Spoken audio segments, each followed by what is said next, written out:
Hi, I welcome you all in this new initiative by YuktMind, wherein we'll be covering daily dose of prelims MCQs. The goal is that you can revise your syllabus with these questions. So let's get started. So today we'll be covering 5 questions. These questions are based on recent current affairs. So the first question is, what is the name of new literacy program launched in India? The options are A, Foundational Literacy Scheme, B, Padhna Likhna Abhiyan, C. Saksharta Abhiyan, D. Nav Bharat Saksharta Karyakram. The second question is, which company has launched an AI chatbot named Claude? The options are OpenAI, option B Jasper, option C Google, option D Anthropic. The third question is, which state saw private doctors protesting after it passed the right to health bill? The options are option A Gujarat, option B Rajasthan, option C Maharashtra, option D Kerala. Now we move on to our fourth question. What is another name used by China for South Tibet, the region it claims in present day Arunachal Pradesh? The options are option A Senkaku, option B Kinmen, option C Darchen, option D Zhangnan. The fifth question is, in what year was the last United Nations Water Conference held? The options are option A 2012, option B 1965, option C 1977, option D 2021. The last question is, in which case did the court hold that religion must give way to constitutional morality? The options are option A IC Golaknath case, option B MC Mehta case, option C KS Puttaswamy case, and option D Sabrimala case. Now let us discuss the solution of the first question. So the right answer is option D Nav Bharat Saksharta Karyakram. Let us discuss all the options. So Nav Bharat Saksharta Karyakram or New India Literacy Program is targeting 1 crore adults next year. It relies on volunteer-based teaching due to a lack of funds to hire qualified teachers to exclusively teach adults.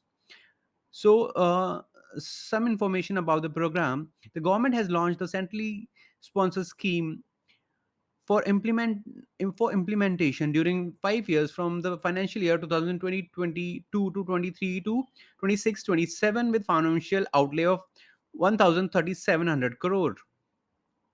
According to Education Ministry data, there are 18.12 crore people in India who do not know how to read and write. The scheme aims to cover a target of 5 crore non literates in the age group of 15 years and above. The scheme is implemented predominantly through the online mode and is based on technology.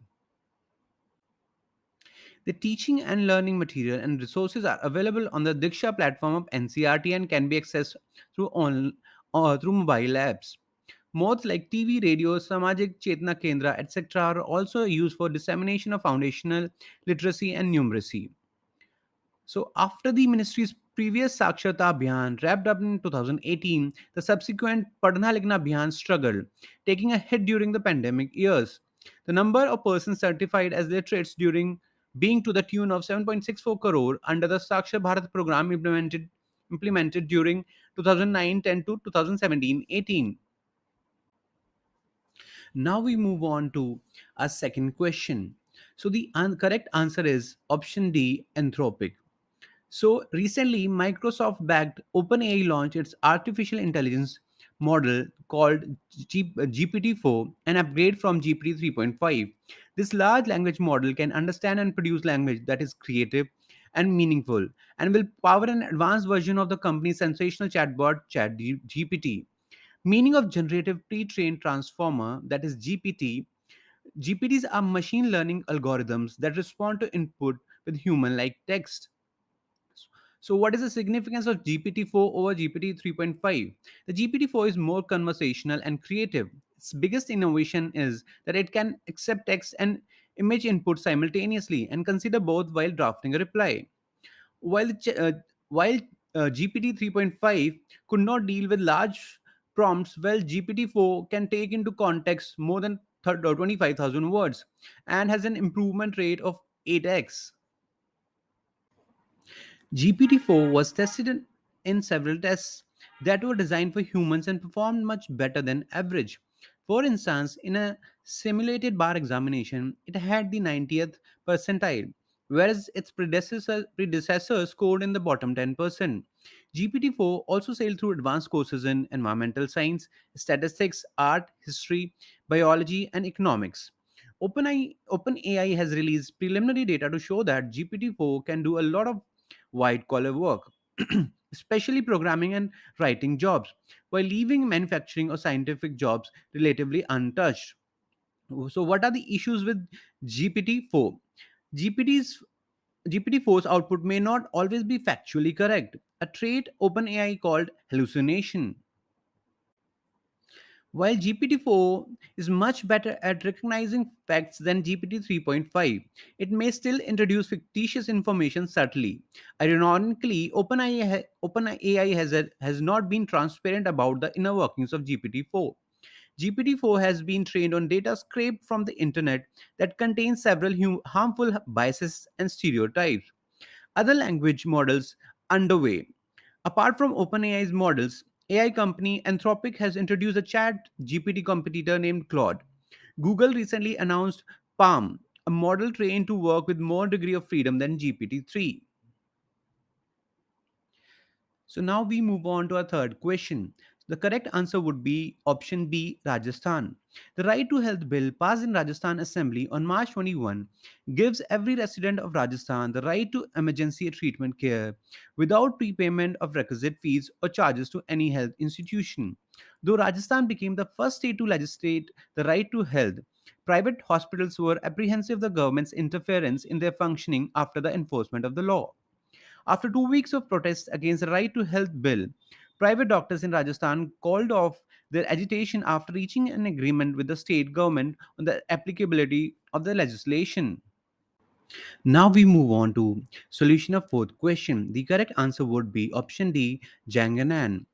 So India has categorically rejected China's attempt to lay claim over areas of Arunachal Pradesh after it issued new official names for them. In a fresh attempt on Sunday, the Chinese Ministry of Civil Affairs said it would standardize 11 place names in what China calls South Tibet or Zanganan, an area consistently controlled by India. Now the solution of fifth question.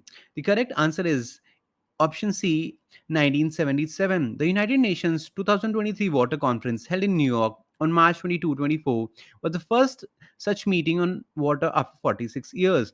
The conference coincided with the midterm comprehensive review of the International Decade for Action. In a report entitled Water for Sustainable Development 2018 to 2028, the UN recognized the urgent need for action given that we are not on track to meet the 2030 Sustainable Development Goals. That is number 6 for water. Now, following actions were taken. The water sector is prone to fragmentation because water problems tend to be local. Therefore, there is an inherent problem in mobilizing globally for local problems. The conference resulted in 713 voluntary commitments by philanthropic donors, governments, corporations, and NGOs. This included a $50 billion a $50 billion commitment from India to improve rural drinking water services such as Jal Jeevan Mission. The last UN Water Conference, held in 1977, was groundbreaking as it resulted in the first global action plan recognizing that all people, whatever their stage of development and social and economic conditions, have the right to have access to drinking water in quantities and quality to sustain their basic needs.